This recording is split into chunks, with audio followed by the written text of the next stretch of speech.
Hello guys, good morning. Hi guys. Araw ngayon guys is sa Sabado. Ang oras is 8:11 AM. Pasok ko ay 8:30. Walang mga pasok yung mga bata. Nung sa ako day off din. Luwag ng kalsada. Napakaganda na ng panahon niya guys. Ayan na, may araw na. Lumalabas na yung siyaring araw. Ayan. So wakas natapos din yung ano guys, yung snow. Sana wag na mag-snow kasi nakakasawa na rin.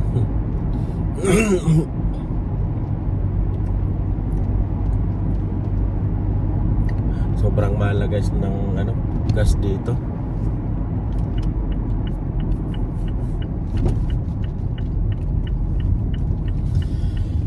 Mahal na ng gas dito.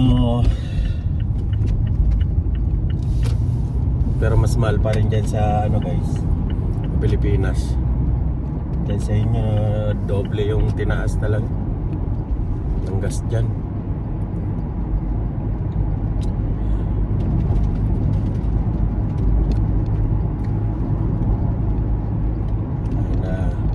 Marami na naman guys, yung mga area na yan sa gilid ko, yung yan namumuti na dyan sa yan guys,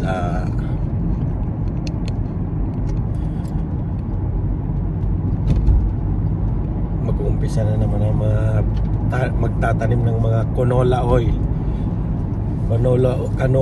or yung pagkain ng mga kabayo, baka.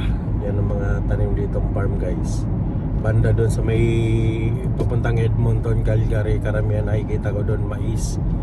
Ang dami rin nagtatanim ng mais doon. Dito wala akong nakita dito sa area ng Grand Prairie na may nagtatanim ng mais. Ang nakikita ko lang dito canola oil at saka yung pagkain ng baboy. Ano ba tawag no? Oat ba yun? Yung tawagan no? Ngayon guys, nandito na tayo sa may sa bandang Costco. Ayan guys, pakita. Ayan, nasa Costco tayo guys. Yung Costco guys, kung ang Costco dito, yung may membership din guys. Pagkagaya dyan sa atin na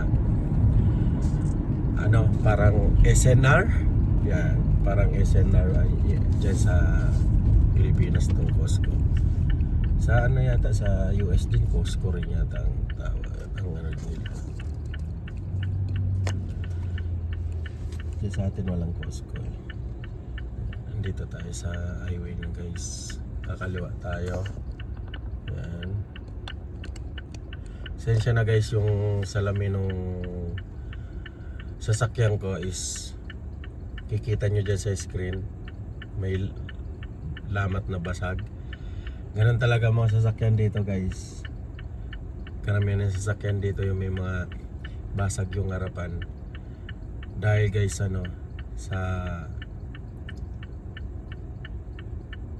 lamig, tapos magagamit ka ng heater, lalamig, lulutong yung parang guys, yung pag nagkape kayo, 'di ba?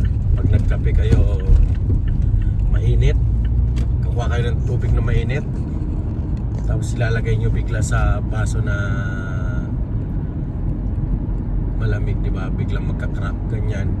Pero tapos isa pa, meron pang guys, yung meron pang nabasag yung dahil yung talsik ng bato ng mga truck, yung mga trucking dito. Pag nasundan mo yon, talagang babasag yung may mga yung gulong, may mga na bato tatalsik sa mo sa windshield mo, basag yan talaga guys. Ganun na nangyari dito guys sa salamin ng sasakyan ko nung pumunta kami ng Edmonton, nung pauwi na kami. Siyempre ang takbo mo 110.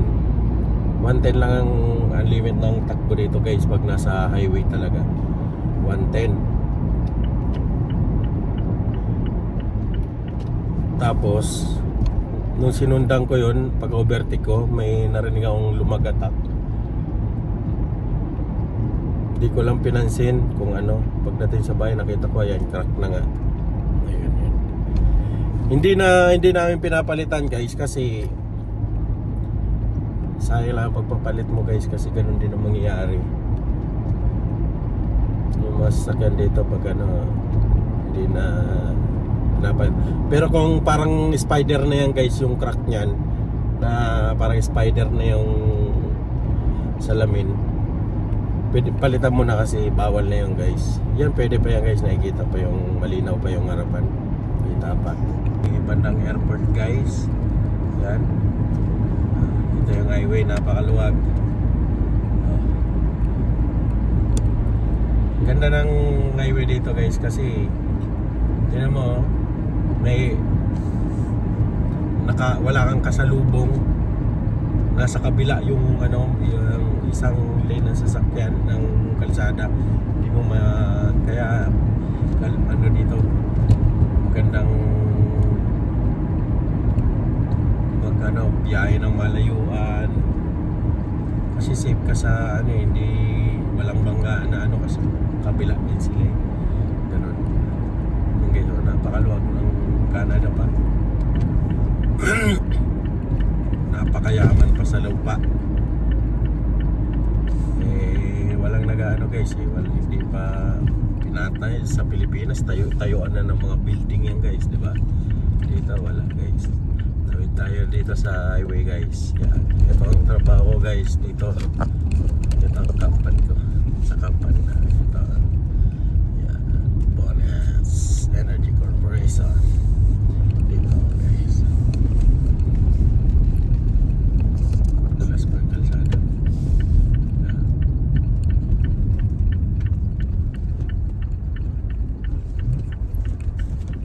Dito na tayo mag-park guys sa gilid na to. Dito tayo mag-park.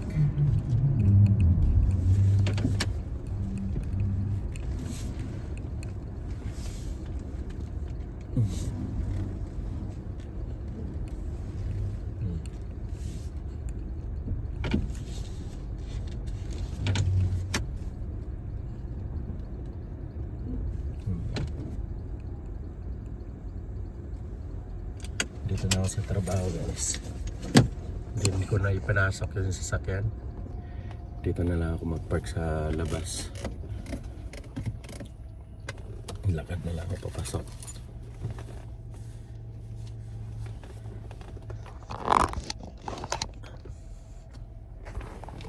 Iwan natin yung isang cellphone.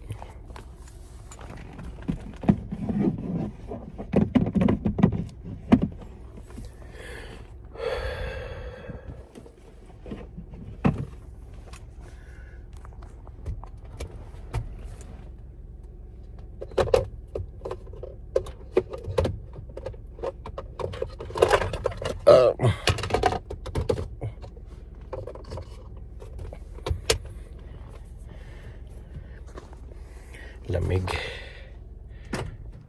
Let's go. Tuwang ka lang to.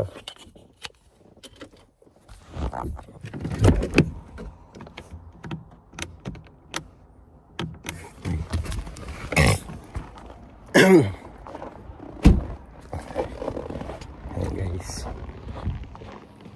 Ito na ako. Laga ng ano kasi lamig pa.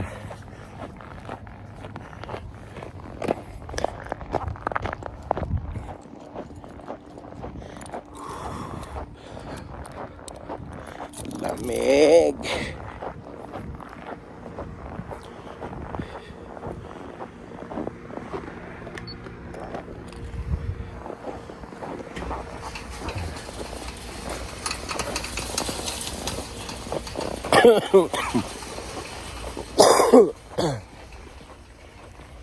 Ayan guys. Doon pa yung uniform ko sa loob guys. Doon ako magsusot ng uniform. Ayun guys, kaya yung trabaho ko. Yung gate. Binuksan ko na. Diyan na yung kasama kong isa. Nasa loob na siguro. Kaya guys, yung mga equipment, ng mga sasakyan. Yan. Ayan ang opisina namin. Just loob. Kami, nasa labas kami nagtatrabaho dito sa shop.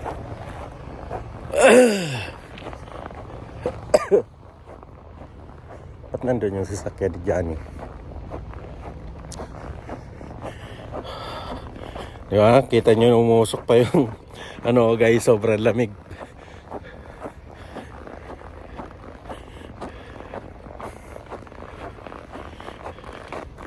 Napakalamig pa rin.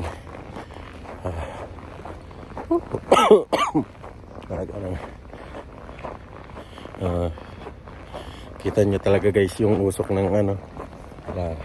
Sana yan lang talaga rito guys sa Canada.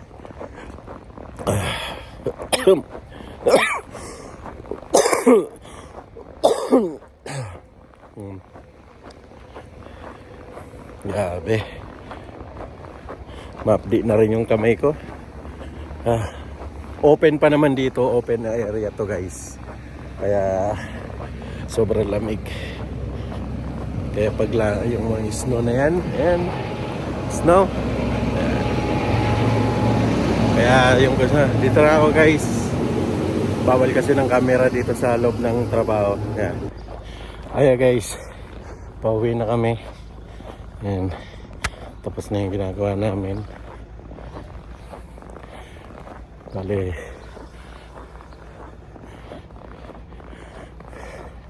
sobrang lamig talaga.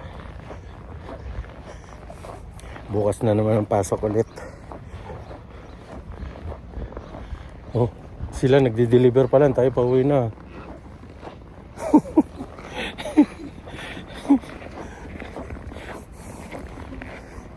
Ay, makasabihin nun, sarap naman ang buhay ng mga. Aga namin eh. Wala namin sa inyo. Aga namin pumasok eh. Tignan nyo. Trabaho ko sa inyo. Gagawin ko sila mito.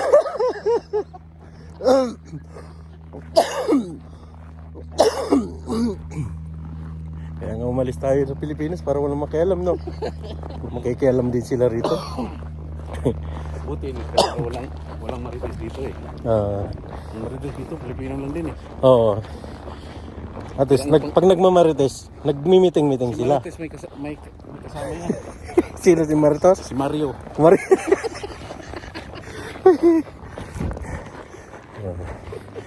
Guys, summer na. Spring na. Ayan.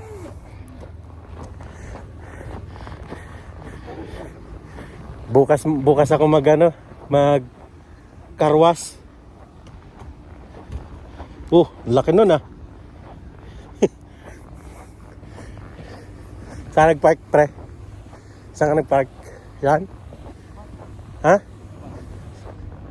Kaya nga sa labasan. Ito? Diyan ko nakikita yung nakapark ka. Ayoko na dito. Doon ako lagi. Pinabigyan mo na?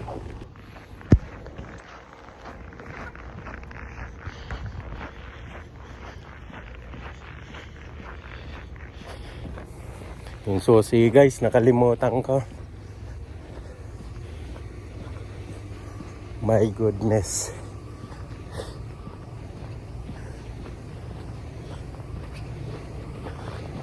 Susi. Nakalimutan ko yung susi guys. Wala yung ano dito eh. Baka sa uniform ko.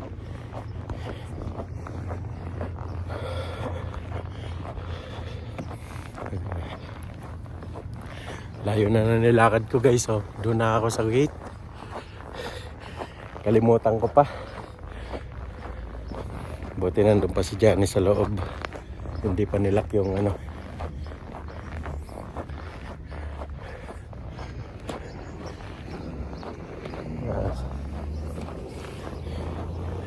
Ganda na ng panahon guys, oh. Mainit na. Pero malamig ang ano, panahon.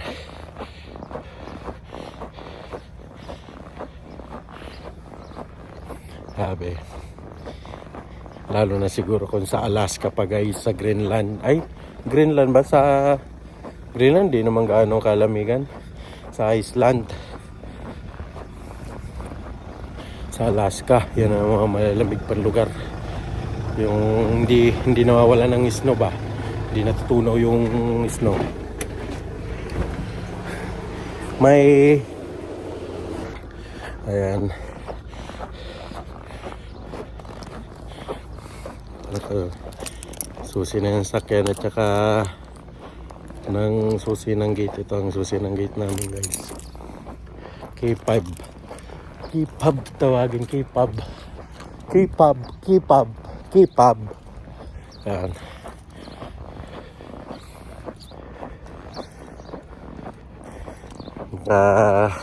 Hoodie pa rin ako guys kasi yung yung tenga, ang sakit sa tenga guys ng lamig ba. Parang pinapaso yung tenga mo. Naninigas pa. Ayan, sa mga gustong pumunta pala dito guys sa Canada, tuloy nyo lang. Magandang opportunity dito guys pag nakapunta kayo. Apply lang kayo, huwag kayong mawala ng pag-asa na apply lang kayo guys sa sa Canada Canada Life ba yun?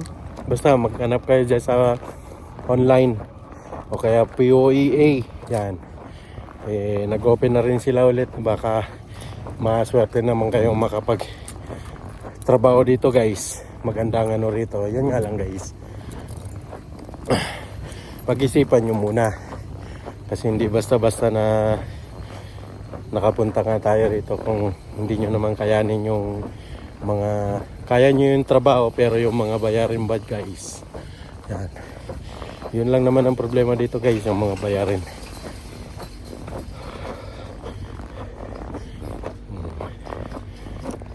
Pag binata ka guys, okay kasi ang problemahin mo lang naman guys yung upa.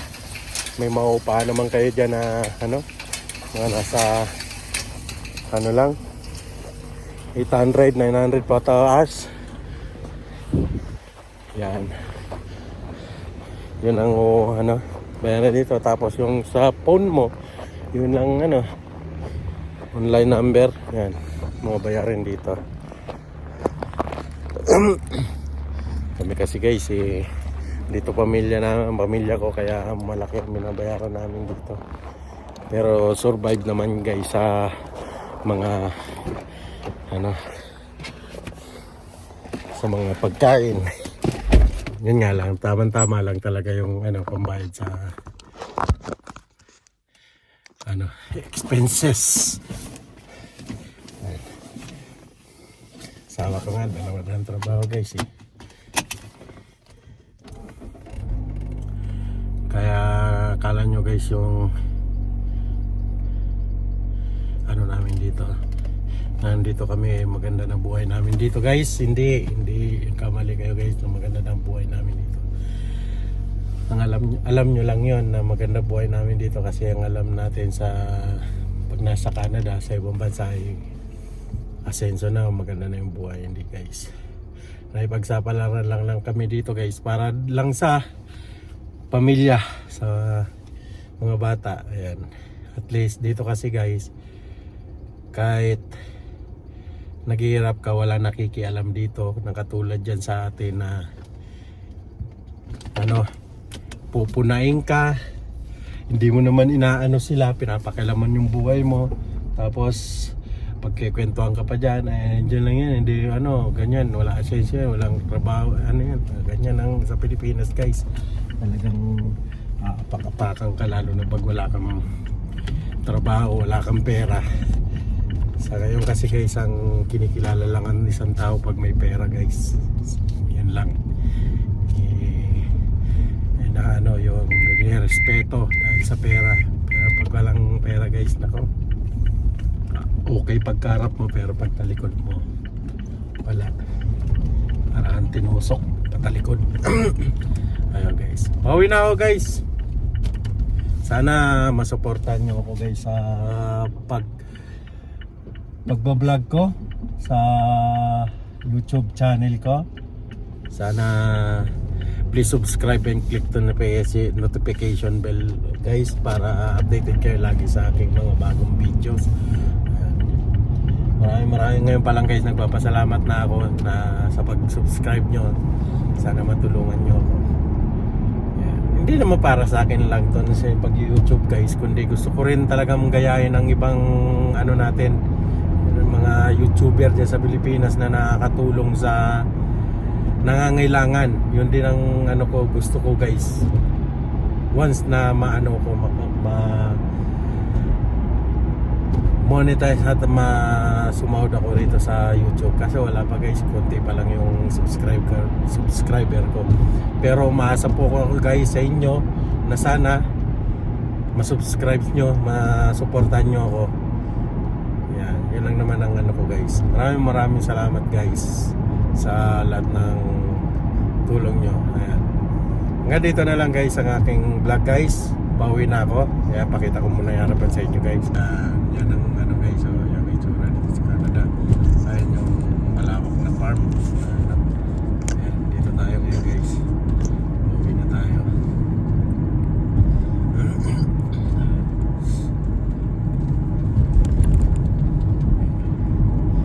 Ano lang naman to guys, simula sa amin siguro may 15 minutes ang biyahe o 10 minutes ganyan pag diretso yung biyahe mo, kasi minsan pag na ano kasi stoplight, yung konting abala lang ng ano, na utang ka ng red, yun na nagpapatagal. Pero walang traffic dito guys, walang traffic dito kung walang aksidente sa kalsada. Ayan. Yan lang guys, pinakita ko na sa inyo guys yung itsura ng ano dito sa area namin sa Grand Prairie guys. Ayan. Ayan. Muli guys, nagpapasalamat ako sa inyo. Ngayon pa lang, sana matulungan nyo ako sa konting iniling ko na pasubscribe naman po guys. Maraming salamat and God bless. Mabuhay kayo, ingat po kayo palagi dyan, lalo na sa Pilipinas. Bye bye.